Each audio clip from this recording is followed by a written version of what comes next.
ವೃಶ್ಚಿಕ ರಾಶಿಯ ವರ್ಷ ಭವಿಷ್ಯ ಹೇಗಿದೆ ಅಂತ ತಿಳ್ಕೊಳ್ಳೋಣ. ಇಷ್ಟೊತ್ತು ತುಲಾ ರಾಶಿಯ ಬಗ್ಗೆ ತಿಳಿಸ್ಕೊಡ್ರಿ. ಸೊ ಹಾಗೆ ಮುಂದಿನ ರಾಶಿ ವೃಶ್ಚಿಕ ರಾಶಿ, ಆ ರಾಶಿಯ ಒಂದು ವರ್ಷ ಭವಿಷ್ಯ ಹೇಗಿದೆ ಅಂತ ತಿಳಿಸ್ಕೊಡಿ. ಖಂಡಿತವಾಗ್ಲು ನೋಡಿ, ವೃಶ್ಚಿಕ ರಾಶಿ ಅಂತಂದ್ರೆ ಅದ್ರ ಅಧಿಪತಿ ಬಂದು ಕುಜ ಆಗ್ತಾರೆ. ಕುಜ ಅಂತಂದ್ರೆ ತುಂಬಾ ಸ್ಪೀಡ್ ಅಂತ ಹೇಳ್ಬೋದು. ಅವರು ತುಂಬಾ ಬೇಗ ಮಾತಾಡ್ಬಿಡ್ತಾರೆ, ಸ್ಪೀಡ್ ಕಂಟ್ರೋಲ್ ಇರೋದಿಲ್ಲ. ಅವಾಗೆ ಅನ್ಕೋಬೇಕು ಇವ್ರಿಗೆ ಕುಜನ್ ಇಂಪ್ಯಾಕ್ಟ್ ಏನೋ ಇದೆ ಅಂತ ಗೊತ್ತಾಗುತ್ತೆ. ಸ್ಪೋರ್ಟ್ಸ್ ಅಲ್ಲೂ ಅಷ್ಟೇ ತುಂಬಾ ಮುಂದಿರ್ತಾರೆ. ಒಂದ್ ಸ್ವಲ್ಪ ನಡ್ಕೊಂಡು ಹೋಗುವಂತಂದ್ರೆ ಅವ್ರು ಓಡ್ಕೊಂಡೇ ಹೋಗೋದು, ಆ ತರ ಸ್ವಲ್ಪ ಅವ್ರ ನಡವಳಿಕೆ ಆ ತರ ಇರುತ್ತೆ. ಸ್ವಲ್ಪ ಈಗೇನ್ ಪೊಲೀಸ್ ಡಿಪಾರ್ಟ್ಮೆಂಟ್ ಅಲ್ಲಿ ಎಲ್ಲ ಇರ್ತಾರೆ, ಇವರೆಲ್ಲಾನು ಸ್ವಲ್ಪ ಒಂದು ಕುಜನ್ನ ಒಂದು ಇದು ಜಾಸ್ತಿ ಇರುತ್ತೆ ಅವ್ರಿಗೆ. ಸೊ ಇವ್ರು ಅಂದ್ರೆ ಕೋಪನೂ ಅಷ್ಟೇ ಜಾಸ್ತಿ, ಸಿಕ್ಕಾಪಟ್ಟೆ ಕೋಪ ಇರುತ್ತೆ. ಅಂದ್ರೆ ಅದೆಲ್ಲ ಒಂದು ಸ್ವಲ್ಪ ಹೊತ್ತಿಗೆ ಕೂಲ್ ಆಗ್ಬಿಡ್ತಾರೆ. ಒಂದ್ ಸ್ವಲ್ಪ ಯಾವಾಗ್ಲೂ ಆ ವ್ಯಕ್ತಿನ ನೆನಪಿಸ್ಕೊಂಡ್ರೆ ಇವ್ರಿಗೆ ಕೋಪದ ಪ್ರವೃತ್ತಿ ಇರುವಂತ ವ್ಯಕ್ತಿ, ಇವನ ಹತ್ರ ಹೆಂಗಪ್ಪ ಏನಪ್ಪ ಕೇಳೋದು ಅಂತ ಯೋಚನೆ ಮಾಡ್ಬೇಕು. ಆ ತರದೊಂದು ವ್ಯಕ್ತಿತ್ವ ಇವ್ರಿಗೆ ಆಗಿರುತ್ತೆ. ಸೊ 2026 ಅಲ್ಲಿ ಇವ್ರಿಗೆ ಹೇಗಿರುತ್ತೆ ಅಂತ ನೋಡಿದ್ರೆ, ಮೊದಲು ಗುರುಗ್ರಹದ ತಗೊಳ್ಳೋಣ. ಗುರುಗ್ರಹ ನೋಡಿ ಇವ್ರಿಗೆ 8ನೇ ಮನೆ, 9ನೇ ಮನೆ, 10ನೇ ಮನೆಯಲ್ಲಿ ಸಂಚಾರ ಮಾಡ್ತಾರೆ. ಸೊ 8ನೇ ಮನೆ ಅಂತ ಅನ್ನೋದನ್ನೇ ನಾನು ಆಗ್ಲೇ ಹೇಳಿದೆ, ಒಂದು ಗುಪ್ತವಾದ ವಿಚಾರಗಳು ನಡೆಯುವಂತ ಒಂದು ಸಮಯ ಇದಾಗಿರುತ್ತೆ. ಗುಪ್ತ ಅಂದ್ರೆ ಏನ್ ಬೇಕಾದ್ರೂ ಆಗಿರ್ಬೋದು, ಸೀಕ್ರೆಟ್ ಆಗಿ ಕೆಲವರಿಗೆ ಸೀಕ್ರೆಟ್ ರಿಲೇಶನ್ಶಿಪ್ಸ್ ಇರ್ಬೋದು, ಅಥವಾ ಬರಬಹುದು, ಅಥವಾ ಅಕಸ್ಮಾತ್ ಇತ್ತು ಅಂದ್ರೆ ಅದು ಬಹಿರಂಗ ಆಗುವಂಥದ್ದು ಕೂಡ ಆಗಿರ್ಬೋದು. ಅಥವಾ ಏನೋ ಅನಿರೀಕ್ಷಿತವಾಗಿ ಹಣ ಬರುವಂಥದ್ದು, ಕಳ್ಕೊಳ್ಳುವಂಥದ್ದು ಹಣನ, ಇದು ಕೂಡ ಆಗತ್ತೆ. ಸೊ ಅದಕ್ಕೆ ಈ ಟೈಮಲ್ಲಿ ಇನ್ವೆಸ್ಟ್ಮೆಂಟ್ ಮಾಡ್ಬೇಕಾದ್ರೆ ಕೇರ್ಫುಲ್ ಆಗಿರ್ಬೇಕು. ಅಕಸ್ಮಾತ್ ನೀವೇನೋ ಮಾಡಕ್ ಹೋಗಿ ಏನೋ ಕೂಡ ಆಗೋ ಚಾನ್ಸಸ್ ಕೂಡ ಇರುತ್ತೆ. ಏನೇ ಆದ್ರೂ ಕೂಡ ಎಲ್ಲಾನು ಜಾಸ್ತಿ ಆಗ್ಬಿಡುತ್ತೆ. ಅಲ್ಲಿ ಗುರುಗ್ರಹ ಇದ್ರೂ ಕೂಡ 8ನೇ ಮನೆ ಅಂತ ಅನ್ನೋದು ಹಂಗೇನೆ. ಏನು ಗುಪ್ತವಾಗಿ ಏನ್ ಬೇಕಾದ್ರೂ ಇವ್ರ ಜೀವನದಲ್ಲಿ ನಡೀಬಹುದು. ಅನಿರೀಕ್ಷಿತವಾದ ಕೆಲವು ಘಟನೆಗಳು ನಡೀಬಹುದು. ಎಕ್ಸ್ಪೆಕ್ಟೇಷನ್ ಮಾಡಿರಲ್ಲ ಈ ತರ ಆಗತ್ತೆ ಅಂತ ಎಕ್ಸ್ಪೆಕ್ಟೇಷನ್ ಮಾಡಿದಿರೋದು, ಅಯ್ಯೋ ಈ ವರ್ಷ ನಾನು ಮನೆ ತಗೊಂತೀನಿ ಅಂತ ಎಕ್ಸ್ಪೆಕ್ಟೇಷನ್ ಮಾಡಿಲ್ಲ, ತಗೊಂಡ್ಬಿಟ್ಟೆ.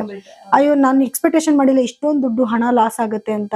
ಇವಾಗ ನೋಡಿ ಯಾವ್ದು ಮೊನ್ನೆ ಯಾವ್ದೋ ಗೋಲ್ಡ್ ಕಂಪನಿನಲ್ಲಿ 10 ಗ್ರಾಮ್ ಇಟ್ರೆ ನಾವು ವಾಪಸ್ ಅವ್ರು ಬಿಡ್ಸ್ಕೊಬೇಕಾದ್ರೆ 8 ಗ್ರಾಮು 5 ಗ್ರಾಮು ಆಗಿರುತ್ತೆ ಅಂತ ಅವ್ರು ಪಾಪ ಅನ್ಕೊಂಡಿಟ್ಟಿರಲ್ಲ. ಒಂದು ಟ್ರಸ್ಟ್ ಮೇಲೆ ಇಟ್ಟಿರ್ತಾರೆ, ಅವ್ರು ಏನ್ ಬರ್ದಿರ್ತಾರೆ ನೋಡಲ್ಲ. ಆ ಟೈಮಲ್ಲಿ ಹಣದ ಪರಿಸ್ಥಿತಿ ಇರುತ್ತೆ, ತಗೊಂಡಿರ್ತಾರೆ. ಆಮೇಲೆ ನೋಡಿದ್ರೆ ಅದೇನೋ ಆಗಿರುತ್ತೆ. ಸೊ ಈ ತರ ಏನ್ ಬೇಕಾದ್ರೂ ಆಗೋ ಚಾನ್ಸಸ್ ಇರುತ್ತೆ. ಸೊ ಸ್ವಲ್ಪ ಕೇರ್ಫುಲ್ ಆಗಿರೋದು ಒಳ್ಳೇದು. ಇನ್ನು 9ನೇ ಮನೆಗೆ ಗುರುವಿನ ಸಂಚಾರ ಬಂದಾಗ ಇವ್ರಿಗೆ ಸ್ವಲ್ಪ ಗುರುದೆಸೆ ಬರುತ್ತೆ. ಏನು ಮದ್ವೆ ಯೋಗಗಳು ಕೂಡ ಬರೋದು, ಯಾವ್ದಾದ್ರು ಒಳ್ಳೊಳ್ಳೆ ಕೆಲಸಗಳು, ಗೃಹ ಪ್ರವೇಶ ಮಾಡ್ಕೊಳ್ಳೋದು, ಅದು ಇದು ಎಲ್ಲ ಆಗತ್ತೆ. ಏನಾದ್ರು ಪಿತ್ರಾರ್ಜಿತ ಆಸ್ತಿ ಬರೋ ಚಾನ್ಸಸ್ ಕೂಡ ಜಾಸ್ತಿ ಇರುತ್ತೆ. ಮತ್ತೆ ಎಲ್ಲಾನು ಕೂಡ ಇವ್ರ ಜೀವನದಲ್ಲಿ ಏನೇ ಕೆಲಸದಲ್ಲಿ ಕೈ ಇಟ್ರು ಕೂಡ ಆ ಸಂದರ್ಭದಲ್ಲಿ ಇವ್ರಿಗೆ ಒಳ್ಳೇದಾಗ್ತಾ ಹೋಗ್ತಾ ಇರುತ್ತೆ. ಇನ್ನು 10ನೇ ಮನೆಗೆ ಗುರು ಬಂದಾಗೂ ಕೂಡ ಇವ್ರಿಗೆ ವರ್ಕ್ ಅಲ್ಲಿ, ಅಂದ್ರೆ ಅದ್ರಲ್ಲೂ ಎಸ್ಪೆಷಲಿ ಯಾರೆಲ್ಲ ಬಿಸ್ನೆಸ್ ಮಾಡ್ತಾ ಇದ್ರೆ ಅವ್ರಿಗೆ ತುಂಬಾ ಒಳ್ಳೇದಾಗತ್ತೆ.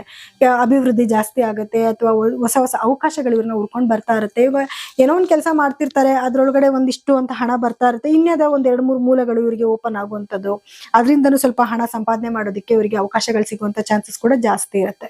ಸೊ ಗುರುವಿನ ಅನುಗ್ರಹದಿಂದ ಇವರಿಗೆ ಎಲ್ಲಾನು ಒಳ್ಳೇದೇ ಆಗ್ತಾ ಇದೆ. 8ನೇ ಮನೇಲಿ ಇದ್ದಾಗ ಒಳ್ಳೇದು ಕೆಟ್ಟದ್ದು ಎರಡೂ ಕೂಡ ಬ್ಯಾಲೆನ್ಸ್ ಆಗ್ತಾ ಇರುತ್ತೆ.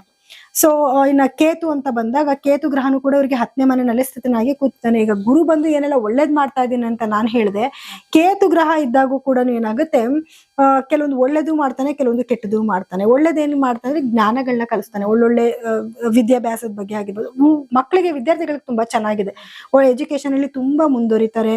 ಏನು ಎಕ್ಸಾಮ್ಸ್ ಬರೆದ್ರು, ಕಾಂಪಿಟೇಟಿವ್ ಎಕ್ಸಾಮ್ಸ್ನೆಲ್ಲ ಪಾಸ್ ಆಗೋ ಚಾನ್ಸಸ್ ಜಾಸ್ತಿ ಇರುತ್ತೆ. ಸ್ವಲ್ಪ ಎಫರ್ಟ್ಫುಲ್ ಆಗಿ ಸ್ವಲ್ಪ ಓದ್ಬೇಕಾಗತ್ತೆ ಅಷ್ಟೇನೆ. ಇನ್ನ ಅದೇ ಕೇತುದು ಅನುಗ್ರಹದಲ್ಲೂ ಅಷ್ಟೇ, ಏನಾದ್ರು ಆಳವಾದ ಅಧ್ಯಯನ ಮಾಡ್ತಿದಾರೆ ಅಂದ್ರೆ ಅದ್ರಲ್ಲಿ ಯಶಸ್ಸನ್ನ ತಗೊಂಡ್ ಬಂದ್ ಕೊಡ್ತಾನೆ. ಆದ್ರೆ ಬಿಸ್ನೆಸ್ ಅಲ್ಲಿ ಒಂದ್ ಸ್ವಲ್ಪ ತಡೆಗಳು ಇವಾಗ ಸದ್ಯಕ್ಕೆ ಆಗ್ತಾ ಇರುತ್ತೆ. ಕೇತು ಬದಲಾವಣೆ ಆಗೋ ತನಕನು ಸಣ್ಣ ಪುಟ್ಟ ತೊಂದರೆಗಳು ಆಗ್ತಾ ಇರುತ್ತೆ. ಗುರುವಿನ ಸಂಚಾರದ ನಂತರ ಸ್ವಲ್ಪ ಅದು ಅವಾಯ್ಡ್ ಆಗತ್ತೆ. ಯಾಕಂದ್ರೆ ಗುರು ಯಾವುದೇ ಜಾಗಕ್ಕೆ ಬಂದ್ರು ಕೂಡ ಗುರುವಿನ ಒಂದು ಅನುಗ್ರಹ ಜಾಸ್ತಿನೇ ಇರುತ್ತೆ. ಸೊ ಎಲ್ಲಾ ಗ್ರಹಗಳಿಗೂ ಸೂಚಿಸದೆ ನೋಡಿದಾಗ, ಈಗ ಶನಿ ಮತ್ತೆ ಗುರು ಇಬ್ರು ಕುತ್ಕೊಂಡಿರ್ತಾರೆ, ಅಥವಾ ಅವ್ರಿಬ್ರದ್ದು ದೃಷ್ಟಿ ಬೀಳ್ತಾ ಇದೆ ಅಂತ ನೋಡಿದಾಗ, ಸೊ ಶನಿ ದೃಷ್ಟಿನೂ ಬಿದ್ದು ಗುರು ದೃಷ್ಟಿನೂ ಬಿದ್ದಾಗ ಕೆಲವರು ಕೆಟ್ಟದಾಗತ್ತೆ ಅಂತ ಹೇಳ್ತಾರೆ. ಆದ್ರೆ ಶನಿ ದೃಷ್ಟಿಗಿಂತ ಗುರು ದೃಷ್ಟಿ ತುಂಬಾ ಒಳ್ಳೇದ್ ಮಾಡೋದ್ರಿಂದ ಏನಾಗುತ್ತೆ, ಅದು ಒಳ್ಳೇದೇ ಆಗತ್ತೆ. ಸೊ ಅದನ್ನು ನಾವು ಕನ್ಸಿಡರ್ ಮಾಡ್ಬೇಕಾದ್ರೆ ಪರ್ಸೆಂಟೇಜ್ ಲೆಕ್ಕ ಹಾಕೋಬೇಕಷ್ಟೇ. ಸೊ ಈ ರೀತಿಯಾಗಿ ಸ್ವಲ್ಪ ಒಳ್ಳೇದೇ ಆಗತ್ತೆ. ಇನ್ನ ಅಲ್ಲಿಂದ ಬಂದು ನೀವು ರಾಹು ಅಂತ ನೋಡಕ್ ಬಂದಾಗ, ರಾಹು ಗ್ರಹ ಬಂದು ಇವರ 4ನೇ ಮನೆಯಲ್ಲಿ ಸಂಚಾರ ಮಾಡ್ತಿದ್ದಾನೆ. ಸೊ 4ನೇ ಮನೆ ಅಂತಂದ್ರೇನೆ ತಾಯಿ ಸ್ಥಾನ, ಸುಖ ಸ್ಥಾನ, ಅಥವಾ ವಾಹನಗಳನ್ನ ಖರೀದಿ ಮಾಡೋದು, ಇದೆಲ್ಲದಕ್ಕೂ ಕೂಡ ರಾಹು ತುಂಬಾ ಅನುಕೂಲನ ಮಾಡ್ಕೊಡ್ತಾನೆ. ಕೆಟ್ಟದೇನಾಗೋದಿಲ್ಲ. ಅಂದ್ರೆ ತಾಯಿ ಆರೋಗ್ಯದಲ್ಲಿ ಸ್ವಲ್ಪ ಏರುಪೇರುಗಳು ಖಂಡಿತವಾಗ್ಲೂ ಆಗುತ್ತೆ. ರಕ್ತಕ್ಕೆ ಸಂಬಂಧಪಟ್ಟಿದ್ದು, ಅಥವಾ ಎಲ್ಲರೂ ಜಾರ್ ಬೀಳುವಂಥದ್ದು, ಪೆಟ್ಟು ಮಾಡ್ಕೊಳ್ಳುವಂಥದ್ದು, ಈ ತರ ಚಾನ್ಸಸ್ ಕೂಡ ಇರುತ್ತೆ. ಸ್ವಲ್ಪ ಅವ್ರ ಆರೋಗ್ಯದಲ್ಲಿ ಹೆಚ್ಚು ಕಮ್ಮಿ ಆಗ್ತಿದೆ ಅಂತಂದಾಗ ಆಗಿಂದಾಗೆ ಮೆಡಿಸಿನ್ ತಗೊಂಡ್ಬಿಟ್ರೆ ಆ ಬರೋ ನೆಗೆಟಿವಿಟಿನೂ ಕೂಡ ಅವರು ತಪ್ಪಿಸ್ಕೊಬಹುದು. ಇನ್ನ ಅದೇ ಮನೆ ತಗೊಳ್ಳೋದು, ಕಾರ್ ತಗೋಬೇಕು, ಎಲ್ಲದಕ್ಕೂ ಕೂಡ ಅವನು ಬೂಸ್ಟ್ ಮಾಡ್ತಿರ್ತಾನೆ. ಸುಮ್ನೆ ಕೂತ್ಕೊಂಡಿರೋರಿಗೆ ಸುಮ್ನೆ ಕೂತ್ಕೊಳ್ಳಕ್ ಬಿಡಲ್ಲ. ಯಾಕೆ ಈಗ ನಿಂಗೆ ಸಂಬಳ ಜಾಸ್ತಿ ಬರ್ತಾ ಇದೆ ಅಲ್ವಾ, 2,000 ಜಾಸ್ತಿ ಬರ್ತಿದೆ ಅಲ್ವಾ, ಆ 2,000 EMI ಕಟ್ಬೋದಲ್ವಾ, ಒಂದ್ ಮೊಬೈಲ್ ತಗೋ, ಒಂದ್ ಕಾರ್ ತಗೋ, ಮನೆಗೆ ಏನಾದ್ರು ಪ್ರಯತ್ನ ಪಡು, ಲೋನ್ ಮಾಡ್ಸು ಪರವಾಗಿಲ್ಲ, ಈ ತರ ಸ್ವಲ್ಪ ತಲೆನಲ್ಲಿ ಐಡಿಯಾಗಳು ಬರ್ತಾ ಇರುತ್ತೆ. ಸೊ ಈ ಒಂದು ಚಾನ್ಸಸ್ ಕೂಡ ಇರುತ್ತೆ. ನಾವು ಸ್ವಲ್ಪ ಎಫರ್ಟ್ ಹಾಕ್ಬಿಟ್ಟು ಮಾಡಿದ್ರೆ ಮನೆಯನ್ನು ಮಾಡ್ಕೋಬಹುದು, ಅವರು ಆಸ್ತಿ ಮಾಡ್ಕೋಬಹುದು, ಕಾರ್ನ ತಗೋಬಹುದು. ಇದು ಕೂಡ ಆಗೋ ಚಾನ್ಸಸ್ ಜಾಸ್ತಿನೇ ಇದೆ. ಇನ್ನ 5ನೇ ಮನೆಯಲ್ಲಿ ಶನಿಯ ಒಂದು ಸಂಚಾರ ಇದೆ. ಮಕ್ಕಳ ಸ್ಥಾನ ಅದು. ಮಕ್ಕಳಿಂದ ಏನಂದ್ರೆ ಏನೋ ಸ್ಟಡೀಸ್ ಅಲ್ಲಿ ಸ್ವಲ್ಪ ಸ್ಲೋ ಆಗೋದು, ಅಥವಾ ಏನ್ ಕೆಲಸ ಮಾಡಿದ್ರು ಲೇಜಿ, ಯಾವಾಗ್ಲೂ ಏನ್ ಕೆಲಸನೂ ಬೇಗ ಮಾಡೋದಿಲ್ಲ, ಲೇಜಿ ಫೀಲ್ ಮಾಡ್ಕೊಂತಾನೆ. ಸ್ಕೂಲಿಂದ ಬಂದ ತಕ್ಷಣ ಮಲ್ಕೊಂಡ್ಬಿಡ್ತಾನೆ, ಓದೋದಕ್ಕೆ ಪ್ರಯತ್ನನೇ ಪಡಲ್ಲ, ಇಷ್ಟಿಷ್ಟಕ್ಕೂ ಸುಸ್ತಾಗುತ್ತೆ ಅಂತಾರೆ. ಈ ರೀತಿ ಮಕ್ಕಳಿಂದ ಸ್ವಲ್ಪ ಸ್ಟಡೀಸ್ ಅಲ್ಲೂ ಸ್ವಲ್ಪ ಸ್ಲೋ, ಏನೇ ಕೆಲಸದಲ್ಲೂ ಸ್ವಲ್ಪ ಸ್ಲೋ ಆಗ್ತಿರ್ತಾರೆ. ಅದೊಂದು ಸ್ವಲ್ಪ ಮನ್ಸಿಗೆ ಅವ್ರಿಗೆ ಫೀಲ್ ಆಗುತ್ತೆ, ಈ ತರ ಆಗ್ತಿದ್ಯಲ್ವಾ. ಸ್ವಲ್ಪ ಆರೋಗ್ಯದಲ್ಲೂ ಕೂಡ ವ್ಯತ್ಯಾಸ ಆಗುತ್ತೆ ಅವ್ರಿಗೆ. ಏನಾದ್ರು ಸಣ್ಣ ಪುಟ್ಟ ಈಗ ಸ್ಕಿನ್ ಡಿಸೀಸ್ ಬಂದಿರುತ್ತೆ ಅಂತ ಇಟ್ಕೊಳ್ಳಿ, ಬೇಗ ವಾಸಿ ಆಗಲ್ಲ, ತುಂಬಾ ನಿಧಾನ ಆಗ್ತಾ ಇರೋದು, ಈ ರೀತಿ ಸ್ವಲ್ಪ ಸಮಸ್ಯೆಗಳನ್ನ ಶನಿ ಗ್ರಹದಿಂದ ಆಗತ್ತೆ ಅವ್ರಿಗೆ.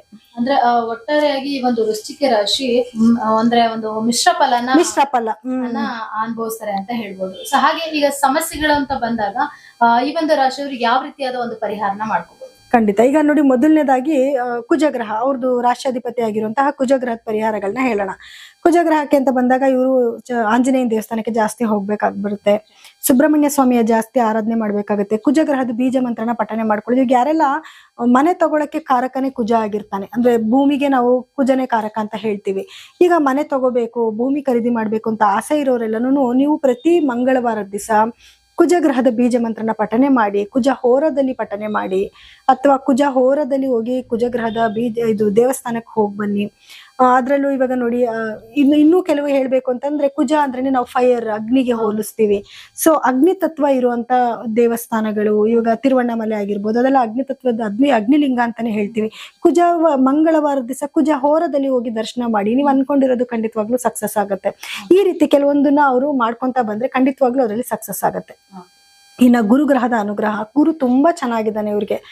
ಸೊ ಗುರುವಿನ ಅನುಗ್ರಹಕ್ಕೋಸ್ಕರ ಗುರುಗಳ ಬೀಜ ಮಂತ್ರ ಮನೇಲೆ ಪಠನೆ ಮಾಡ್ಬೋದು, ಇಲ್ಲ ದೇವಸ್ಥಾನಕ್ಕೆ ಹೋಗಿ ಬರ್ಬೋದು, ಗುರುಗಳ ಧ್ಯಾನ ಮಾಡುವಂಥದ್ದು, ಮತ್ತೆ ಹಳದಿ ಬಣ್ಣದ ಬಟ್ಟೆನ ಹಾಕೊಳ್ಳೋದು ಅಥವಾ ದೇವರಿಗೆ ಅರ್ಪಿಸೋದು, ಹಳದಿ ಬಣ್ಣದ ಸಿಹಿನ ಇವರು ದಾನ ಮಾಡುವಂಥದ್ದು, ಇದನ್ನೆಲ್ಲ ಮಾಡೋದ್ರಿಂದ ಗುರುವಿನ ಅನುಗ್ರಹನೂ ಚೆನ್ನಾಗಿರತ್ತೆ. ಇನ್ನ ಕೇತು ಅಂತ ನೋಡಕ್ ಬಂದಾಗ ಗಣಪತಿ ಆರಾಧನೆ ಜಾಸ್ತಿ ಮಾಡ್ಬೇಕು, ಗಣಪತಿ ದೇವಸ್ಥಾನಕ್ಕೆ ಹೋಗೋದು, 21 ಗರಿಕೆ ಹುಲ್ನ ಗಣಪತಿಗೆ ಅರ್ಪಿಸುವಂಥದ್ದು, ಅಥವಾ ನಿಮ್ಮ ಮನೆ ಹತ್ರನೇನು ಎಕ್ಕದ ಗಿಡ ಇತ್ತು ಅಂದ್ರೆ ಅದಕ್ಕೆ ಒಂದು 3 ರೌಂಡ್ ಹಾಕಿ, ಅಥವಾ ಅಲ್ಲೊಂದ್ ಸ್ವಲ್ಪ ಕುತ್ಕೊಳ್ಳಿ, ಧ್ಯಾನ ಮಾಡಿ. ಇದೆಲ್ಲಾನು ಕೂಡ ಅವ್ರಿಗೆ ಕೇತುವಿನ ಒಂದು ಅನುಗ್ರಹ ಚೆನ್ನಾಗಾಗತ್ತೆ. ಇನ್ನ ರಾಹು ಅಂತ ನೋಡಕ್ ಬಂದಾಗ ಸ್ವಲ್ಪ ದುರ್ಗಾದೇವಿ ಆರಾಧನೆ ಮಾಡೋದು, ಮಂತ್ರಗಳನ್ನ ಓದ್ಕೊಂಡ್ರೆ ಏನು, ದುರ್ಗಾ ಸಪ್ತಶತಿ ಓದ್ಕೊಳ್ಳೋದು, ಲಲಿತಾ ಸಹಸ್ರನಾಮ ಹೇಳ್ಕೊಳಕ್ ಟೈಮ್ ಇಲ್ವಾ, ಅಟ್ಲೀಸ್ಟ್ ಕೇಳಿಸ್ಕೊಳ್ಳಿ, ಲಲಿತಾ ಸಹಸ್ರನಾಮ ಹಾಕೊಂಡು ಕೇಳಿಸ್ಕೊಳ್ಳಿ. ಇದೆಲ್ಲ ಮಾಡೋದ್ರಿಂದ ರಾಹುವಿನ ಅನುಗ್ರಹ ತುಂಬಾ ಚೆನ್ನಾಗಾಗತ್ತೆ. ಇನ್ನ ಶನಿ ಮಹಾತ್ಮನ ಅನುಗ್ರಹಕ್ಕೆ ಸ್ವಲ್ಪ ದಾನ ಧರ್ಮ ಮಾಡೋದು, ಸ್ವಲ್ಪ ಕೆಲಸದಲ್ಲಿ ಹಾನೆಸ್ಟ್ ಆಗಿರುವಂತದ್ದು, ಇದೆಲ್ಲ ಮಾಡೋದ್ರಿಂದ ಶನಿ ಅನುಗ್ರಹ ಚೆನ್ನಾಗಿರುತ್ತೆ. ಸಾಧ್ಯ ಆದ್ರೆ ಒಂದ್ಸತಿ ನೀವು ತಿರುನಲ್ಲರ್ನಲ್ಲಿ ಇರುವಂತ ಶನಿ ಮಹಾತ್ಮನ ಟೆಂಪಲ್ಗೆ ಒಂದ್ಸತಿ ಹೋಗ್ಬಿಟ್ಟು ಬನ್ನಿ. ದೇವರಿಗೆ ಸಾಧ್ಯ ಆದ್ರೆ ಒಂದು ಅಭಿಷೇಕನೋ ಒಂದು ಅರ್ಚನೆನೋ ಮಾಡಿಸ್ಕೊಂಡ್ ಬನ್ನಿ. ಟ್ರೈನ್ ಇರುತ್ತೆ, ಇವಾಗ ಕೆಲವರಿಗೆಲ್ಲ ಅಲ್ಲಿ ಹೋಗಕ್ಕೆ ತುಂಬಾ ಖರ್ಚಾಗುತ್ತೆ, ಹಂಗೆ ಯೋಚನೆ ಮಾಡ್ಬಿಟ್ಟು ಟ್ರೈನ್ ಎಲ್ಲ ತುಂಬಾ ಕಮ್ಮಿ ಚಾರ್ಜ್ಗೆನೆ ಟ್ರೈನ್ಗಳು ಸಿಗುತ್ತೆ. ಹೋಗಿ ಎಲ್ಲಾ ನವಗ್ರಹಗಳನ್ನು ಕೂಡ ನೀವು ದರ್ಶನ ಮಾಡ್ಕೊಂಡು ಬರ್ಬೋದು. ನೋಡಿ, ಯಾವಾಗ್ಲೂ ನಾವು ನಾರ್ತ್ ಅಲ್ಲೂ ಇದೆ ಮತ್ತೆ ಸೌತ್ ಅಲ್ಲೂ ಕೂಡ ನವಗ್ರಹಗಳ ಟೆಂಪಲ್ ಇದೆ. ನಾವು ಸೌತ್ ಅಲ್ಲಿ ಹೋದಾಗ ಏನ್ ಹೇಳ್ತೀವಿ, ನಮ್ಮ ಕರ್ಮಗಳನ್ನ ಕಳಿಯೋದಕ್ಕೆ ಸೌತ್ಗೆ ಹೋಗ್ಬೇಕು. ನಾರ್ತ್ ಅಲ್ಲಿ ಇರುವಂತ ನವಗ್ರಹಗಳ ಟೆಂಪಲ್ಗೆ ಸಿದ್ಧಿ ಗಳಿಸ್ಕೊಳ್ಳೋಕೋಸ್ಕರ ಹೋಗ್ಬೇಕು. ಫಸ್ಟ್ ನಾವು ನಮ್ಮ ಕರ್ಮನ ಕಳ್ಕೊಂಡು ನೆಕ್ಸ್ಟ್ ನಾವು ಸಿದ್ಧಿನ ಗಳಿಸ್ಕೋಬೇಕು. ಈ ರೀತಿ ಫಸ್ಟ್ ಅಲ್ಲೊಂದ್ಸತಿ ಹೋಗಿ ಬನ್ನಿ, ಇಲ್ಲೊಂದ್ಸತಿ ಹೋಗಿ ಬನ್ನಿ. ಒಂದೇ ವರ್ಷದಲ್ಲಿ ಹೋಗಿ ಅಂತ ಹೇಳ್ತಿಲ್ಲ, ನೋಡ್ಕೊಂಡು ಹೋಗಿ, ನಿಮ್ಗೆ ಹೆಂಗ್ ಅನುಕೂಲ ಆಗುತ್ತೆ ಹಂಗೆ ಹೋಗ್ಬಿಟ್ಟು ಬಂದ್ರೆ ತುಂಬಾ ಒಳ್ಳೇದಾಗತ್ತೆ. ಓಕೆ, ಸೊ ಅಂತಂದ್ರೆ ಒಟ್ಟಾರೆಯಾಗಿ ಈ ಒಂದು ವೃಶ್ಚಿಕ ರಾಶಿಯವರಿಗೆ ಸೊ ಮಿಶ್ರ ಫಲ ಇರುತ್ತೆ, ಆದ್ರೆ ಯಾವ್ದೇ ರೀತಿ ತೊಂದರೆ ಆಗೋದಿಲ್ಲ ಅನ್ನೋದ್ರ ಬಗ್ಗೆ ತಿಳಿಸ್ಕೊಟ್ರಿ. ಸೊ ಓಕೆ, ನೋಡಿದ್ರಲ್ಲ ವೀಕ್ಷಕರೇ, ಇಷ್ಟೊತ್ತು ವೃಶ್ಚಿಕ ರಾಶಿಯ ಒಂದು ವರ್ಷ ಭವಿಷ್ಯ ಹೇಗಿತ್ತು.